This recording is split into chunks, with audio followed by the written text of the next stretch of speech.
تو یہ سورہ البقرہ کی آیت نمبر 129 ہے، اس میں ربنا وابعث فیہم رسولا منہم یتلو علیہم آیاتک ویعلمہم الکتاب والحکمۃ ویزکیہم انک انت العزیز الحکیم۔ یہ جو آیت ہے، اس آیت میں رسول کی بعثت کا کہا گیا، یعنی بتایا جا رہا ہے کہ لوگ جو ہیں جب گمراہیاں آ گئی ہیں تو اس وقت لوگ رب کو یہ کہہ رہے ہیں کہ اے رب تو اپنا رسول بھیج کر، رسول بھیج کر، رسول بھیج کر۔ اب لوگ دو ٹوک زبان سے یہ نہیں کہہ رہے کہ رسول بھیج کر، انڈائریکٹلی وہ یہی کہہ رہے ہیں رسول بھیج کر۔ کیسے؟ لوگ اپنی زبانوں سے یہ کہہ رہے ہیں کہ اے اللہ گمراہیاں ہو گئی ہیں، کہیں سے ہدایت نظر نہیں آ رہی، تو اب تیرے علاوہ کوئی ہماری رہنمائی نہیں کر، ہدایت، اے اللہ تو ہدایت دے، تو ہدایت دے، ہدایت دے۔ اب دنیا میں اگر کوئی ایک بھی ایسا بندہ موجود ہے تو وہ کیا کر رہا ہے؟ وہ رب کو کہہ رہا ہے کہ اے میرے رب ہدایت دے، اے میرے رب مجھے ہدایت دے۔ اب رب کیسے ہدایت دے گا؟ رب تو ہدایت اسی طرح دے گا جیسے رب کے ہدایت دینے کا قانون ہے، رب کا ہدایت دینے کا قانون ہے، اور وہ قانون کیا ہے؟ وہ قانون یہ ہے کہ رب رسول بھیج کرتا ہے۔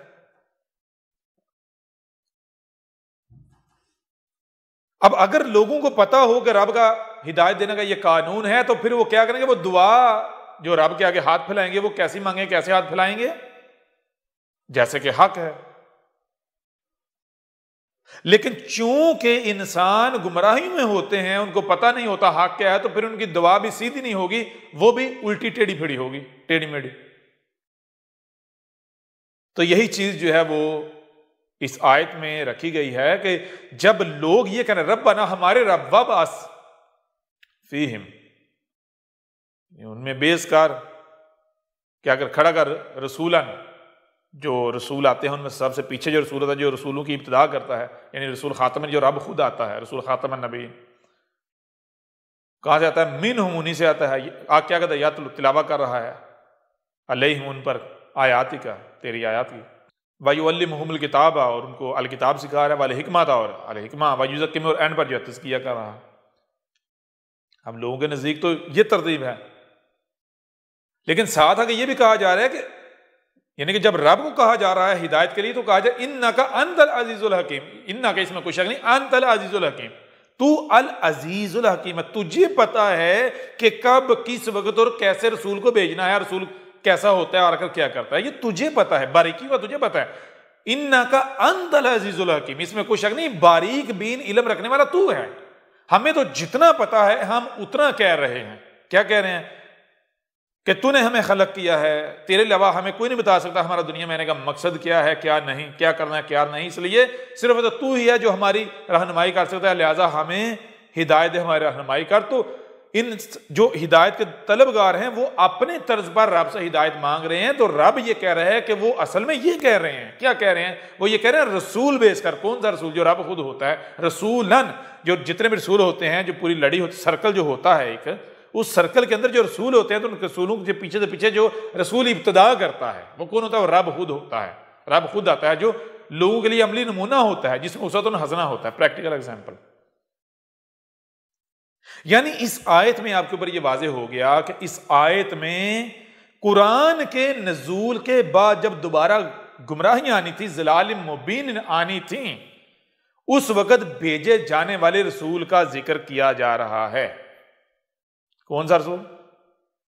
جس کا سورہ الجمعہ میں وعدہ کیا گیا، سورہ الجمعہ کی آیت نمبر 2 اور آیت نمبر 3، هو الذی بعث فی الامین رسولا منہم یتلو علیہم آیاتہ ویزکیہم ویعلمہم الکتاب والحکمہ وان کانوا من قبل لفی ضلال مبین۔ اور آگے کیا کہا اگلی آیت میں، آیت نمبر 3 میں، وآخرین منہم لما یلحق بہم، کہا کہ جیسے قرآن کے نزول کے وقت، یعنی آج سے پیچھے 14 صدیہ پیچھے جو ہے رسول بیس کیا تھا، این اسی طرح جو آخرین ہیں قرآن کے نزول کے بعد جب دوبارہ گمراہیاں آئیں گی، ضلال مبین آئیں گی، رسول کے بھیجے جانے کا وقت آئے گا تو این اسی طرح رسول بیس کیا جائے گا، رسول بھیجا جائے گا۔ تو یہاں اسی کا ذکر ہے، اس رسول کا ذکر کرتے ہوئے آگے رب کیا کہتا ہے؟ وَمَنْ يَرْغَبُ عَنْ مِلَّةِ إِبْرَاهِيمَ إِلَّا مَنْ سَفِّهَا نَفْسَهُ، وَلَقَدِ اسْتَفَيْنَهُ فِي الدُّنْيَا وَإِنَّهُ فِي الْآخِرَةِ لَمِنَ الصَّالِحِينَ۔ اگلی آیت میں یہ بتایا جا رہا ہے ومن، اور جو یرغب روگردانی کرے، پھر جائے، ہٹ جائے، ادھر ادھر ہو جائے، کس سے؟ ان ملت ابراہیم، ابراہیم کی ملت سے، ابراہیم کے طریقہ کار سے۔ تو کون پھر سکتا ہے؟ کون ہے جو ابراہیم کی ملت سے پھرے؟ یہاں غور کرنے والی بات، یہاں ذکر کس کا ہو رہا ہے؟ پچھلی آیت میں رسول کی بعثت کا ذکر ہو رہا ہے، اور اگلی آیت میں یہ بتایا جا رہا ہے کہ دیکھو رب کا قانون کیا ہے۔ رب کا قانون یہ ہے ہر شے سے اس کا جوڑا ہے، سچا ہے تو جھوٹا بھی ہے۔ تو پہلے کون آئے گا؟ پہلے سچا آئے گا یا جھوٹا آئے گا؟ پہلے جھوٹا کذاب آئے گا۔ کیوں؟ اگر سچا آ جائے، سورج نکل آئے، تو پھر کوئی روشنی کا دعوے دار آ سکتا ہے؟ سوال ہی پیدا نہیں ہوتا۔ روشنی کا دعوے دار تب آئے گا، اس کے آنے کے چانسز تب ہیں، اس کے لیے رستہ تب کھلا ہے جب اندھیرا ہے۔ واقعتاً روشنی کی ضرورت ہے، روشنی کا انتظار کیا جا رہا ہے، لیکن جب روشنی آ جائے تو پھر ضرورت ختم ہو جاتی ہے، کوئی بھی نہیں آئے گا۔ اگر کوئی آگے دعویٰ کرے گا وہ جوتے کھائے گا، کون مانے گا اسے؟ سورج نکلا ہوا ہو اور آپ بلب ہاتھ میں، بلب یا سورج کے مقابلے پر کوئی بھی روشنی پیدا کرنے والا کوئی آپ ٹول، کوئی جو شے ہے وہ اٹھا کر گھومے، کہیں جی روشنی لو، روشنی لو، میرے پاس روشنی ہے، کوئی قریب آئے گا آپ کے؟ وہ پروڈکٹ آپ کی کوئی خریدے گا؟ سوال ہی پتہ نہیں ہوتا۔ تو مطلب کیا ہے؟ مطلب یہ ہے کہ رب کے قانون میں اندھیرا پہلے ہے، روشنی بعد میں، کذاب پہلے ہے، سچا بعد میں۔ کیونکہ سچا اگر آ جائے گا تو کذاب کہنے کا رستہ ہی بند ہو جائے گا، جب تک دوبارہ اندھیرا نہیں آ جاتا۔ ٹھیک ہے نا؟ تو ہر شخص اس کا جوڑا ہے، سچا ہے تو کذاب ہے۔ تو یہاں بتایا جا رہا ہے جان لو جو سچا آئے گا وہ کیا کرے گا؟ وہ ابراہیم کی ملت پر ہوگا، لیکن جو کذاب ہوگا وہ ابراہیم کی ملت پر نہیں ہوگا۔ کیوں؟ کیونکہ رسول کے حوالے سے جو ہمارا کرائیٹیریا ہے وہ کیا ہے؟ اس کے لیے بتایا ہم نے انتخاب کیا کس کا؟ وَلَقَدِ اسْتَفَيْنَاهُ فِي الدُّنْيَا وَإِنَّهُ فِي الْآخِرَةِ لَمِنَ الصَّالِحِينَ۔ اس کے لیے ابراہیم ہے، ان ملت ابراہیم۔ ابراہیم جو ہے اس کو ابراہیم کے بعد رسولوں کے لیے بطور نمونہ رکھا ہے، لوگوں کو بتایا ہے کہ آج کے بعد جو رسول آئے گا تو تم کیسے اسے پہچان سکتے ہو، یہ ہم نے ایک نمونہ تمہارے سامنے رکھ دیا ہے۔ ٹھیک ہے نا؟ جو ایسا ہوگا وہی ہمارا بھیجا ہوا ہوگا، جو ایسا نہیں وہ ہمارا بھیجا ہوا نہیں ہوگا۔ اب ابراہیم کی ملت کیا ہے یہاں یہ جاننا ضروری ہے۔ جب ہم ابراہیم کی ملت کو جان لیں گے تو پھر اس کی روشنی میں دیکھیں گے کہ کیا مرزا غلام قادیانی جو ہے وہ ابراہیم کی ملت پر تھا، یا پھر اس نے ابراہیم کی ملت سے روگردانی کی۔ وہ ابراہیم کی ملت پر نہیں تھا، اس سے ہٹ کر تھا۔ اگر وہ ابراہیم کی ملت پر تھا تو وہ سچا تھا، ہر کسی کے اوپر لازم تھا کہ اسے تسلیم کرتا، اور اگر وہ ابراہیم کی ملت پر ثابت نہیں ہوتا تو پھر قرآن کیا کہہ رہا ہے؟ قرآن کہہ رہا ہے من صفیہا نفسہ، اس کا جو دماغ تھا نا وہ ٹھکانے پر نہیں تھا۔ ٹھیک ہے؟ اس سے بڑا دنیا کا بیوقوف شخص اور کوئی تھا ہی نہیں۔ تو جو دنیا کے سب سے بڑے بیوقوف کو رسول مان لے تو مجھے بتائیں ان سے بڑا بھی کوئی بیوقوف ہو سکتا ہے؟ وہ تو اس سے بھی گرے ہوئے ہوں گے۔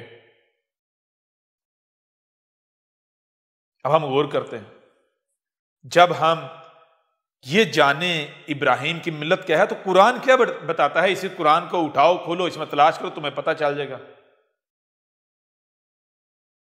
ابراہیم کی ملت یہ ہے کہ ابراہیم نے کیا کیا؟ ابراہیم اسی طرح پیدا ہوا جیسے آپ لوگ پیدا ہوتے ہو، ایک مرد اور عورت سے۔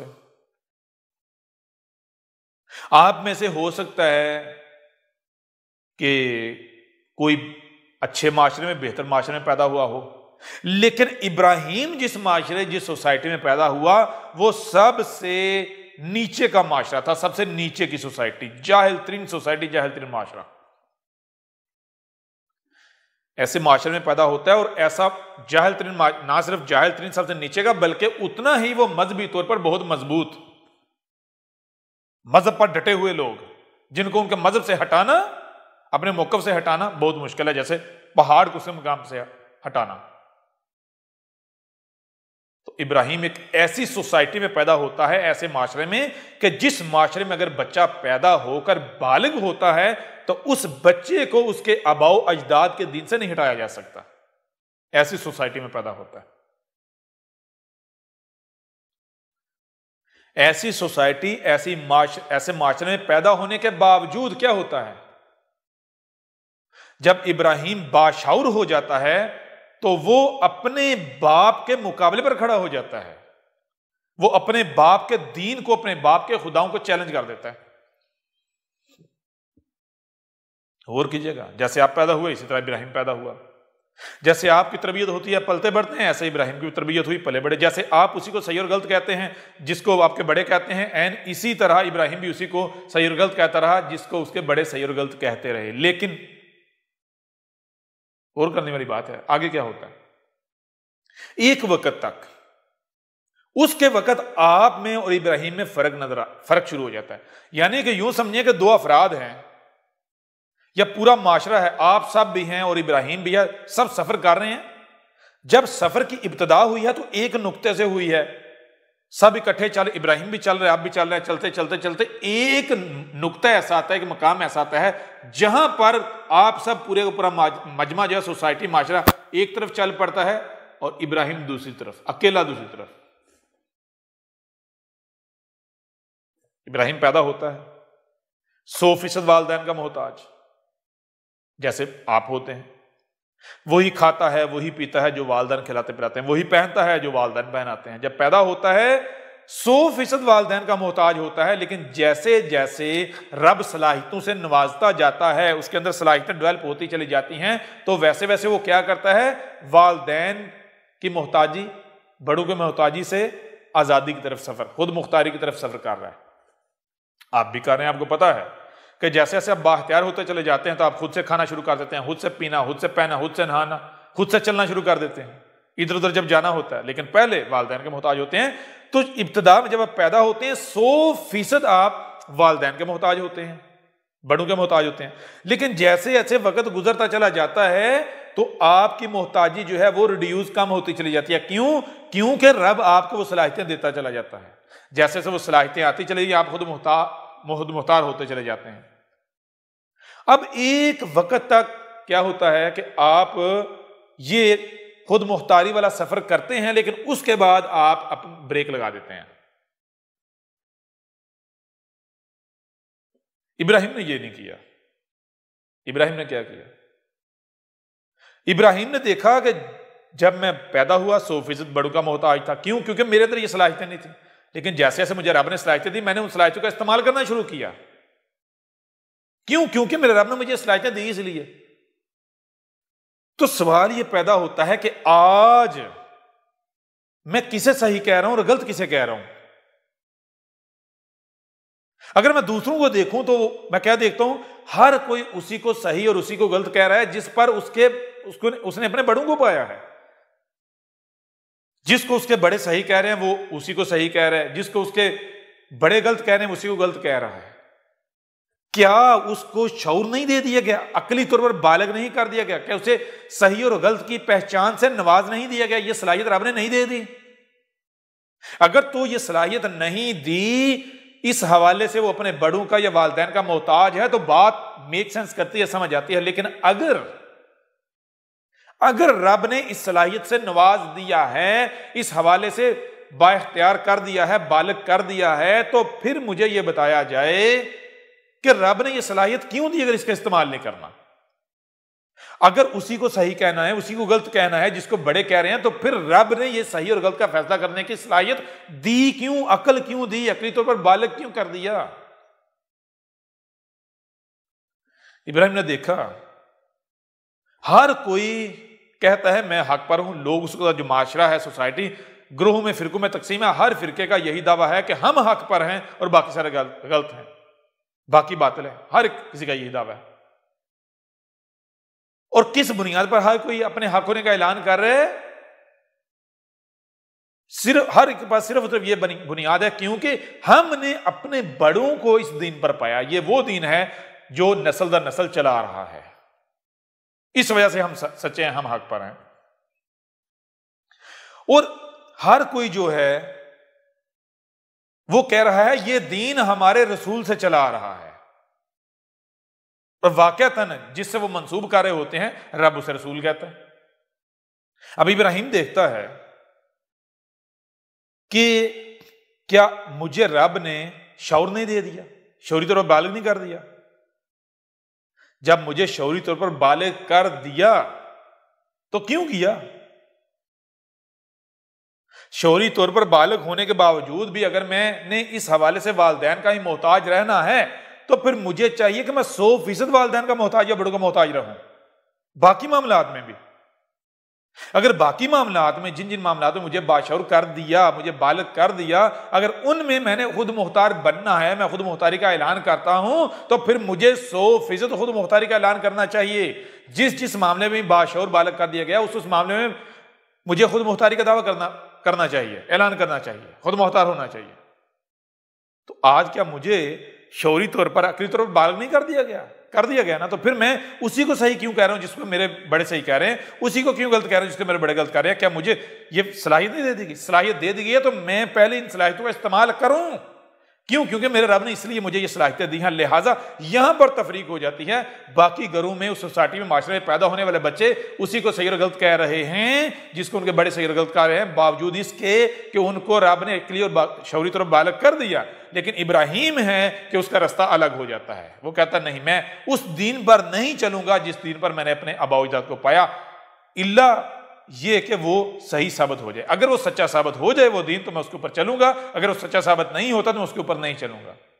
پہلے میں عقل کا استعمال کروں گا، غور و فکر کروں گا، تحقیق کروں گا.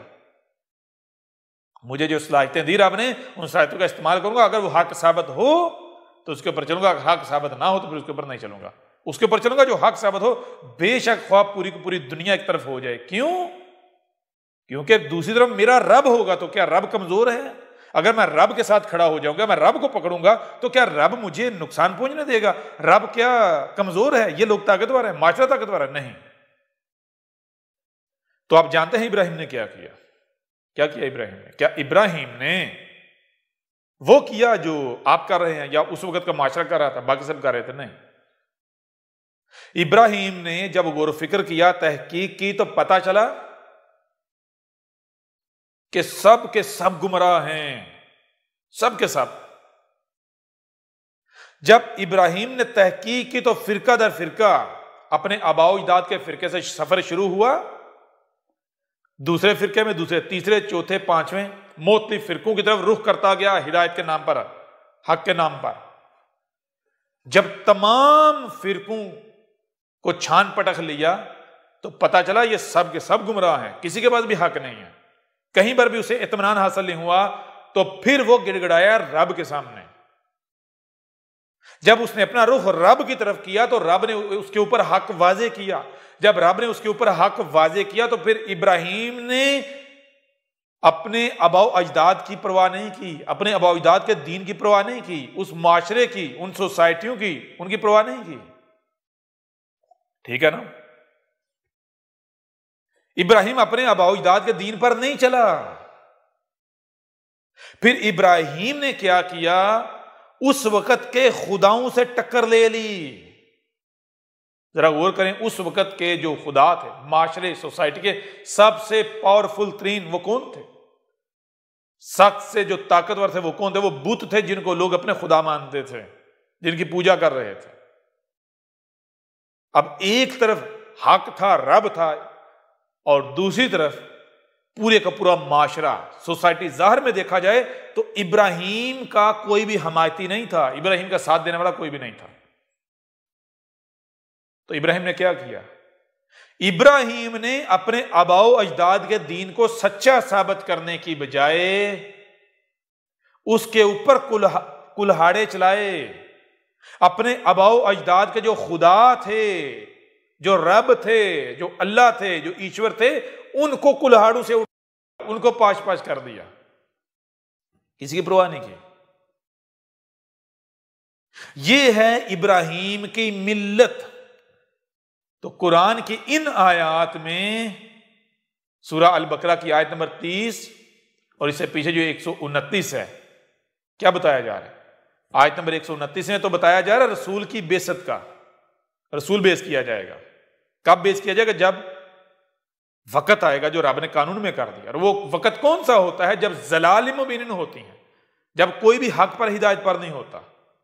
تو بتایا اس دوران جو رسول آئے گا اس کی پہچان کیا ہوگی؟ اس کی پہچان یہ ہوگی کہ وہ ابراہیم کی ملت پر ہوگا. وہ آ کر آباء و اجداد کے دین پر، آباء و اجداد کے خداؤں پر کلہاڑے چلائے گا، نہ کہ وہ اپنے آباء و اجداد کے دین پر چلنے والا ہوگا، اپنے آباء و اجداد کے دین کو سچا ثابت کرنے والا ہوگا. ٹھیک ہے؟ وہ کس کی ملت پر ہوگا؟ ابراہیم کی ملت پر.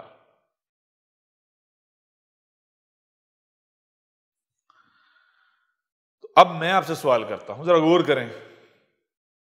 مرزا غلام قادیانی کیا ابراہیم کی ملت پر تھا یا ابراہیم کی ملت سے ہٹ کر تھا؟ اس نے وہی کردار ادا کیا جو ابراہیم نے کیا، یا پھر مرزا غلام قادیانی نے ابراہیم کی ملت سے روگردانی کی؟ ایک طرف ابراہیم کی ملت ہے، آباء و اجداد کے خداؤں کے اوپر، دین کے اوپر کلہاڑے چلانا. دوسری طرف مرزا غلام قادیانی ہے جو وہ کہتا ہے کہ میں کوئی نیا دین لے کر نہیں آیا، میں آباء و اجداد کے دین کو لے کر آیا ہوں، میں اسی اسلام کی تجدید کے لیے آیا ہوں، محمد کے دین کی تجدید کے لیے آیا ہوں. قرآن کیا کہہ رہا ہے؟ قرآن کی یہ آیت کہہ رہی ہے وَلَقَدِ اسْتَفَيْنَهُ فِي الدُّنْيَا. ابراہیم جو ہے اس کو دنیا میں ہم نے چن لیا. بتایا جو رسول آئے گا وہ آ کر کیا بنے گا؟ وہ ابراہیم کو سامنے رکھ کر آ کر کہے گا کہ اے لوگو، میں ابراہیم کے دین کو تازہ کرنے آیا ہوں. ٹھیک ہے؟ کیونکہ ہم نے ابراہیم جو ہے اس کا انتخاب کیا ہے دنیا اور آخرہ میں. آپ پورا قرآن اٹھا کر دیکھیں تو قرآن کیا کہتا ہے؟ رسول میں اسوۃ حسنۃ ہے. اسوۃ حسنہ کس میں؟ رسول میں. اور نام کس شخصیت کا لیتا ہے وہ؟ ایک شخصیت کا، ابراہیم. ابراہیم کے علاوہ پورے قرآن میں کسی دوسرے شخص کا نام نہیں ہے. قرآن کہتا ہے ابراہیم میں تمہارے لیے اسوۃ حسنہ ہے، تم نے ابراہیم کے جیسا بننا ہے. موسیٰ بھی آ کر ابراہیم کے جیسا بنا تھا. عیسیٰ ابن مریم بھی آ کر ابراہیم کے جیسا بنا تھا. عیسیٰ ابن مریم نے آ کر یہ نہیں کہا تھا کہ میں موسیٰ کا دین، یا میں موسیٰ کا دین جو چلا رہا تھا موسیٰ کے نام پر، اس کی وہ تجدید کے لیے نہیں. عیسیٰ ابن مریم نے آ کر یہ نہیں کہا تھا کہ میں موسیٰ کا سپاہی ہوں، میں موسیٰ کا غلام ہوں، میں غلام موسیٰ ہوں. نہیں، اس نے آ کر کہا تھا کہ میں ابراہیم کی ملت پر ہوں، اپنے ابا ابراہیم کے دین پر ہوں. میرا ابا ابراہیم ہے، موسیٰ نہیں. موسیٰ تو بذات خود ابا ابراہیم کی ملت کو واضح کرنے آیا تھا. اور یہی محمد نے آ کر کہا تھا. محمد نے آ کر یہ نہیں کہا تھا کہ جو مجھ سے پیچھے رسول ہے عیسیٰ ابن مریم، میں اس کا غلام ہوں، میں غلام عیسیٰ ابن مریم ہوں. یہ نہیں کہا تھا. ٹھیک ہے؟ قرآن اٹھا کر دیکھو، پورے قرآن میں صرف ایک شخصیت کا نام سامنے رکھا جس میں تمہارے لیے اسوۃ حسنہ ہے. وہ کون ہے؟ ابراہیم. ٹھیک ہے؟ تو بتایا تھا جان لو تم میں جو سچا آئے گا اس کی پہچان یہ ہوگی کہ ایک طرف ابراہیم کو رکھو، دوسری طرف اس کو رکھو تو تم فرق نہیں کر پاؤ گے. تمہیں نظر آئے گا کہ یہ وہی ابراہیم ہے جو آج آ گیا ہے. ٹھیک ہے؟ ابراہیم ہے جو آج آ گیا ہے. تمہیں کوئی فرق نظر نہیں آئے گا.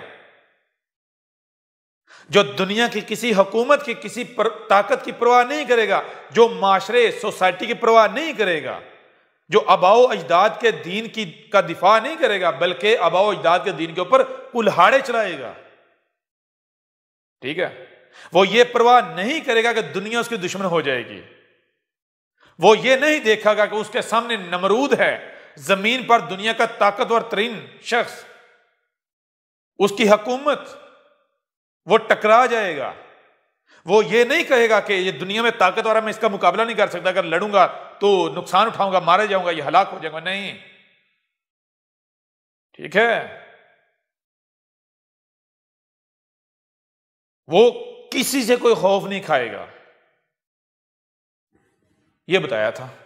اب سوال یہ پیدا ہوتا ہے، اب ایسا کرو، ایک طرف تو رسول کے آنے کا وعدہ، اس کو رکھو، دوسری طرف اس آنے والے کی جو پہچان ہے، جو معیار قائم کیا ہے رب نے کہ یہ معیار ہے، جو بھی آ کر دعویٰ کرے اس معیار پر پرکھنا، کیا معیار اسے ثابت کرتا ہے، وہ معیار پر پورا اترتا ہے؟ جو پورا اترے گا وہ سچا ہوگا، جو پورا نہیں اترے وہ سچا نہیں بلکہ کذاب ہوگا۔ اور بتایا وَمَنْ يَرْغَبُ عَنْ مِلَّةِ إِبْرَاهِيمَ إِلَّا مَنْ سَفِّهَ نَفْسَهُ، یہ بھی بتا دیا، جان لو سچے سے پہلے ایسے آئیں گے ابراہیم کی ملت پر جس نے آنا ہے، جو وقت کا ابراہیم آنا ہے، اس کے آنے سے پہلے ایسے بھی آئیں گے، مسیح ہونے کے دعوے دار ایسے بھی آئیں گے، رسول ہونے کے دعوے دار ایسے بھی آئیں گے جو ابراہیم کی ملت پر نہیں، اس کے برعکس آئیں گے۔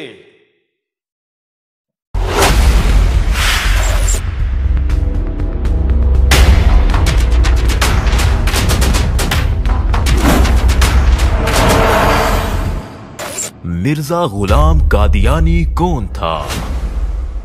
دہلا دینے والے حقائق جانیے احمد عیسیٰ کی زبانی۔